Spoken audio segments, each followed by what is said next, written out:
August was a really good reading month. I found 2 5-star books. I read a total of 7 books and I really enjoyed all of them. So I can't wait to talk to you guys about all of the books that I loved in August. Hello book besties! I am going to talk to you guys today about all of the books that I read in August. I didn't get a ton of reading done, but I will say that like the 7 books that I read, I enjoyed all of them. So I'm really excited to talk to you guys about these books because I feel like that never happens. There's always like 1 or 2 books that I'm nervous to tell you guys I didn't like. So before I... Okay, hello, come back up here.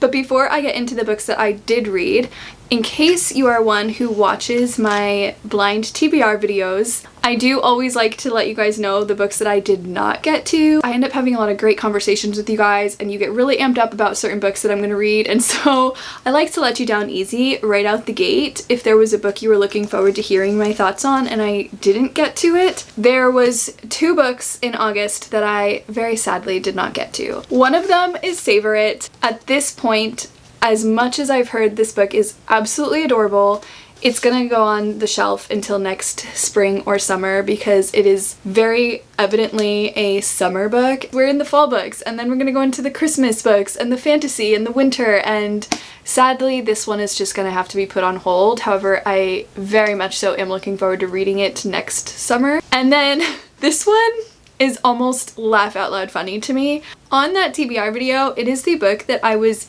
the most excited to read. Like, my reaction was very genuinely ecstatic that this book got picked and unwrapped, and then of course it's one of the ones I did not get to, and that is Little White Lies by Jennifer Lynn Barnes. At this point, I think I'm just gonna own every Jennifer Lynn Barnes books but never actually pick them up. I'm just gonna change the expectation here because for whatever reason, this author just keeps being one that I don't actually read. I was so excited to read it that then I pushed it off and read books I wasn't as excited about first, and then the month just went and ended on me.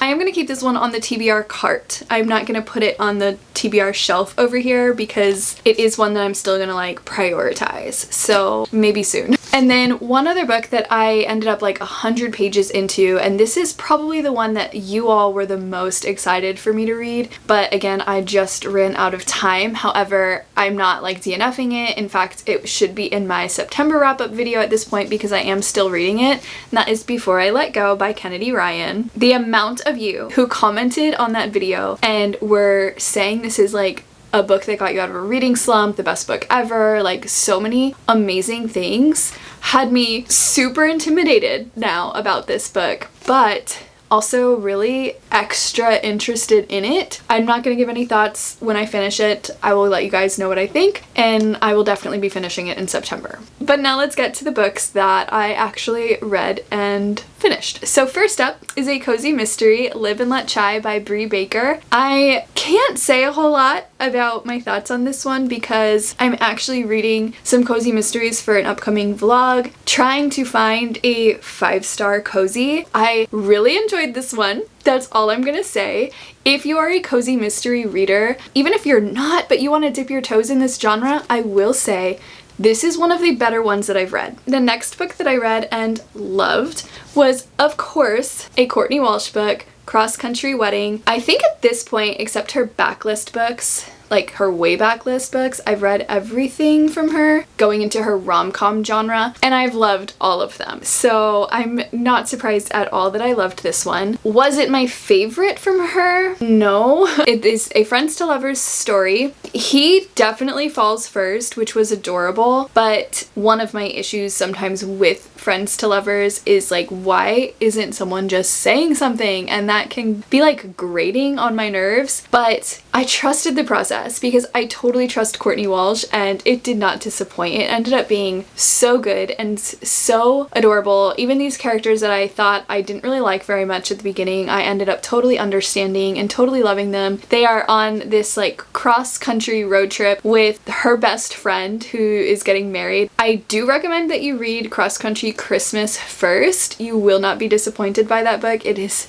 Also, so good. This follows that one. So now that this is the first book I'm actually like fully talking about, let's see what Goodreads thinks. I'm gonna read a 5-star and a 1-star review and the overall rating and see if it matches up with my thoughts. So it's rated exactly 4 stars on Goodreads. Okay, let's go into a 5-star rating first. This 5-star rating puts exactly how I feel about not only this book, but Courtney Walsh's books in general. But I picked this book up thinking it'd be a nice, light, happy, romantic, easy book to read. It was, but it also surprised me with how much depth it had. I often turn to Courtney Walsh's books, especially her rom-com ones, when life gets hard and I just need a break, and I always come away smiling and feeling so encouraged. They're fun and romantic, but they also have depth in them and characters who are super relatable. If you're in need of a laugh, an aw moment, and to feel like you're not alone in your issues, definitely check out one of Courtney's rom-coms. That was so perfectly put, and I couldn't agree more. Okay, now I'm nervous though because I feel like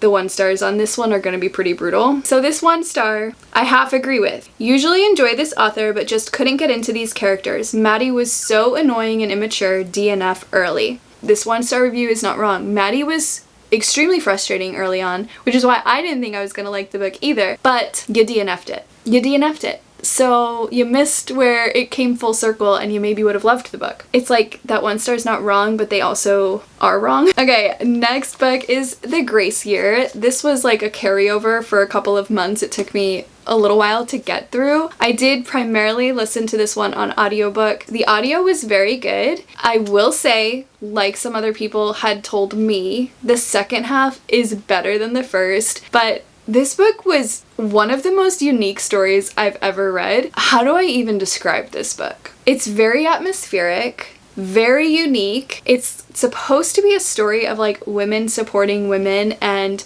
how things can seem one way but they're really not, and society can like influence us to think certain things or even attack and kill each other, which is what's taking place in this book, because these group of girls, when they come a certain age, they get sent to the Grace Year, where they basically get sent to like a camp in the middle of the woods for an entire year by themselves, and they're taught that they each have powers that they need to get out of their system. Basically, like, if you go against any of that, you're like killed or shunned or outcast. It's just almost profound how many lies are influencing the way that these characters are living their lives. And so it was a crazy ride of a book. It wasn't a favorite, however I enjoyed the journey. I'm probably landing at like 3 stars for it, which that doesn't mean I hated it, it just means I didn't love it.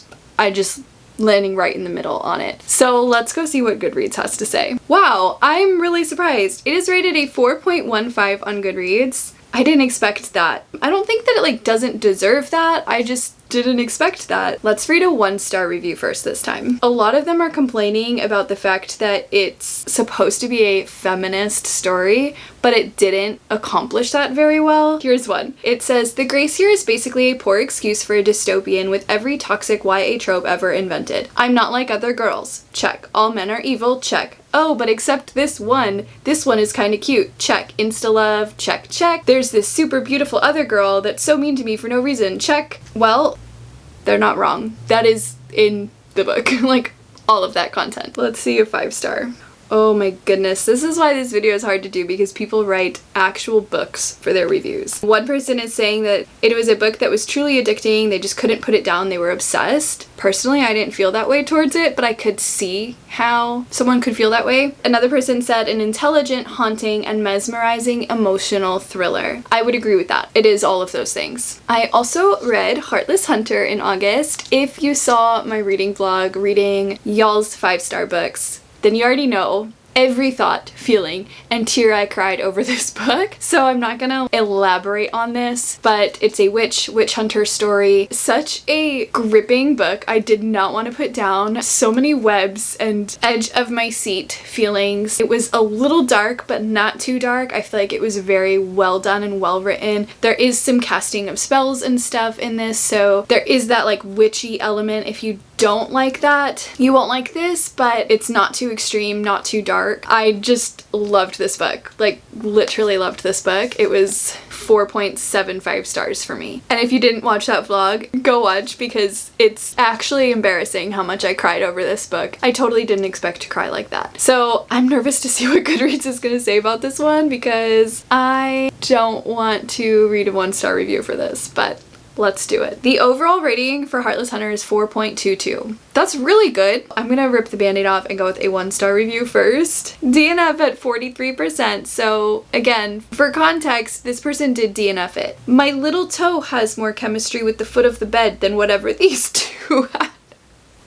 The stuff people come up with. Where did you come up with that, you know? I do disagree though, but without giving spoilers, her chemistry was with the wrong guy for me, in my opinion. But the chemistry was strong with this other guy. I am gonna read one more 1-star review because this one makes a little bit more sense. Again, they DNF'd it at 50%. They said, I can't force myself to continue this book. Sorry. At least they apologized. I just couldn't care less about any character. I don't know why, but in my head I was comparing them to the characters of The Serpent and Dove. Maybe that's why I didn't like them. I have said it several times on my channel that that's why I didn't plan to even read this book, because I did read Serpent and Dove and I liked it, and I was just like, are we gonna have the same exact story here? Personally, I thought it was vastly different. Okay, let's go to the 5 stars. That's gonna be a lot happier. I loved this, like wholeheartedly loved this. I was so effortlessly submerged in the story. I love that. Effortlessly submerged. That is a really great way of putting it. The characters are fully developed, the plot is engaging, the writing is spot on, and the overall vibe is entertaining. It is a high quality novel in all the ways that matter to me as a reader. I wholeheartedly agree. Next book is This Summer Will Be Different by Carly Fortune. I've been on a journey with Carly. I absolutely loved, and it was a favorite of the year when I read Every Summer After.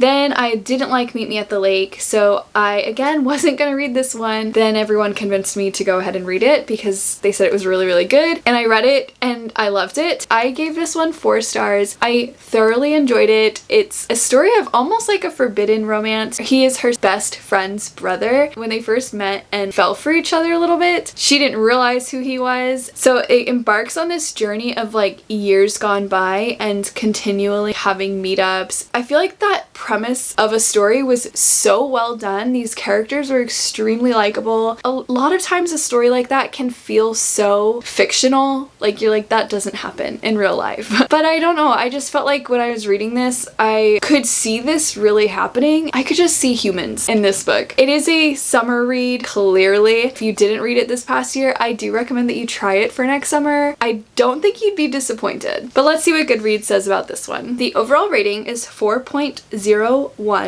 Do not deny it, that 0.01. I'm not gonna lie, I do think it deserves more than that. Let's start this time with a 5-star review. I stayed up way too late reading this one. It sucked me in and I couldn't put it down. The setting of Prince Edward Island in Canada worked perfect for this book. The author did a great job bringing the setting to life and making you feel like you were there. I loved the fact that Felix's character was a big reader. I forgot about that. I literally binge read that book, so I forgot those details, but he was a big reader and it was so cute. That brought his likable factor way up for me. Felix and Lucy's off-limits relationship and the way it unraveled and was told was entertaining and fun. Add this one to your summer reading bucket list. Alright, and a 1 star. I'm so surprised by this. After reading 3 books from Carly, this was my least favorite of the 3. This person says DNF at 72%. Dang, they made it like so close to the end. Literally the most redundant book ever. It was fun at first, but it's been dragging on for hundreds of pages and it's terribly predictable. You basically know what's gonna happen by page 35 and I can't do it anymore. It's a romance. Like, of course you know they're gonna end up together. Like, why would we read romance and do that to ourselves if we didn't know that it was going to end happy, you know? Alright, another book that I read in August that I have literally seen no one ever talk about, but that is Bending the Rules. I really enjoyed this book. It is a college romance, off-limits, brother's best friend. She has been swooning over this guy for forever and then suddenly he shows an interest in her. The girl in this book, of course I can't remember her name. I loved her character. She was just a very knows what she wants kind of a female, and I just really liked that. Like, she didn't just swoon over him giving her attention. She still was like, prove yourself a little bit, and it just really put me in like a college setting. I didn't experience that type of season in life, and so I think that's why I really like college romance, because it feels so foreign to me, and this just didn't disappoint, and I'm so glad that I was able to go into it without like other people's opinions. It does end on an epic cliffhanger, so I'm dying to read book 2. I need to go get it, but just be warned that if you do decide to read this one, you want book 2 in your hands ready to go. I do feel like this one is gonna be pretty brutal on Goodreads. Well, okay, it's rated 4.01 again. Don't forget that 0.01. I'm extremely surprised at that. Even though I really enjoyed it, I didn't think that many other people would. Like, it's not one I would probably go like recommending to everyone. Ironically, the very first review under this book is a 1 star. It says, I just read a whole book of nothing, and it ends on a cliffhanger. Had I known that, I would have DNF'd it and not suffered through it. I mean, it's a little repetitive. It is. I do remember growing a little frustrated, like, okay, are we gonna keep talking in circles? I was already in it, so I didn't mind. And it's so short that I didn't mind, but I can see what she's saying, which is again why if you're not into like that college romance with the miscommunication and the drama, you won't like this book. But let's see a 5 star. Oh my gosh, absolutely amazing. This book is amazing. Ray is everything you want in a female heroine. Thank you. Her name is Ray. And yes, she is. She is brave, strong, and a fighter. She stands up for what she believes in. Mostly she doesn't give up, especially when it comes to matters of her heart. She has loved her brother's best friend for 3 years. Now at the same university, she might have a shot. But will him being her brother's best friend get in the way, or can she break down the walls and be with the guy she deserves and needs? This was an amazing read. I couldn't put it down. I love how they asked questions in their review. Another person said, really loved Ray and Lincoln. The push and pull between them was exciting. It was emotional and angsty. I couldn't put it down. That's how I felt. Like, I literally couldn't put this book down. I think I read it in just over 24 hours. And the last book that I read in August is The Women. This one was also featured in my reading vlog for the month. Again, if you watched that, you already know that I gave this 5 giant stars. I read it because it is a favorite of the year. When I asked everyone like their 5-star books of the year, this was the most mentioned book, and not surprising at all, it didn't disappoint. Kristen Hanna has always been a favorite like historical fiction author of mine, and so I knew it would be great, but I didn't expect the experience that I actually had with this one. I was floored. I learned so much about the Vietnam War. It was such a beautiful story of humans overcoming adversity, overcoming, again, lies they're told in society,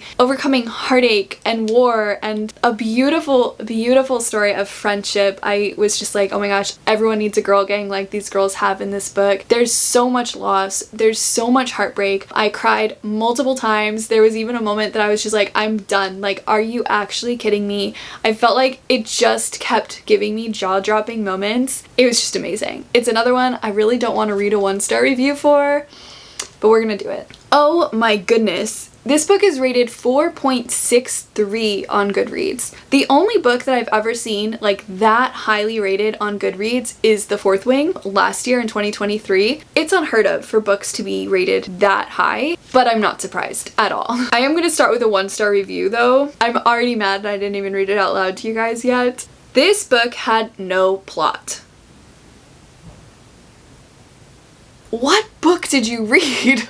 It is based on one character. The problem is Frankie isn't likable. She is an entitled, spoiled rich girl. She has everything handed to her, and her reason for going to war was to be on the hero's wall and not wanting to work her way up at the hospital. Although she constantly pulls on her veteran roommates, she couldn't be bothered to provide support to nurses that arrived after her. Apparently, she hasn't heard of paying it forward. I guess like the empath in me saw the reasons why Frankie was the way she was, and I saw her as such a strong person who was handed a bunch of really crap cards. Like, sure, her family had wealth, but they weren't kind to her. That's for sure. So I 100% disagree with that review. Everyone's entitled to their own opinion, so I'm not like saying that you're wrong in your feelings towards it, but I disagree. This 1-star review though is kind of funny. If Meredith Grey served in Vietnam and came home, this would be her story. That's probably true. Oh my gosh. Alright, let's go to the 5 stars. Easiest 5 stars ever. It will be nearly impossible for readers to not love this book. Kristen Hanna is back and she has done it again. The Nightingale is my favorite book of all time and therefore my favorite Kristen Hanna book, but The Women is now right beside it. Agreed. Heartbreaking subject matter, very specific and real stories about the Vietnam War and also life post-war. The pacing is on fire. Frankie is one of my favorite MCs ever. The female friendships and themes in this book will make your heart so happy. The ending will ruin you in the best way.